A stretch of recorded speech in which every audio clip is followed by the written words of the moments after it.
Guys पहिला यो video हेरौँ अनि यसको फन्नी कमेन्ट पढ्ने है त। ल है साथीहरु, आज माइला दाइको भोजन के हो भन्नु होला। आज बिरयानी हो है। ल हेर्नुस्, त्यसको साथमा दही अनि यो अचार। ल हेर्नुस्, आलु मुलाको अचार अनि यो चाहिन्न पर्यो तपाईको जुस फेन्टा। रुको जरा, सबर करो। बिरयानीमा मासु चाहिँ भ्यागुताको हो मालदाई। बिरयानी पनि गिद्धको लाडी जस्तै देखिन्छ त भाइ।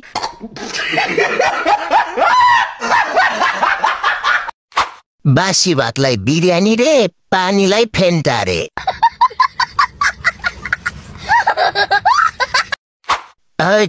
भ्यागुताले पनि पो बिरयानी खाँदो रहेछ त। आहा, सीसीटीभी जस्तो, ओट जल गैना जस्तो हाम्रो प्यारो मालदाई।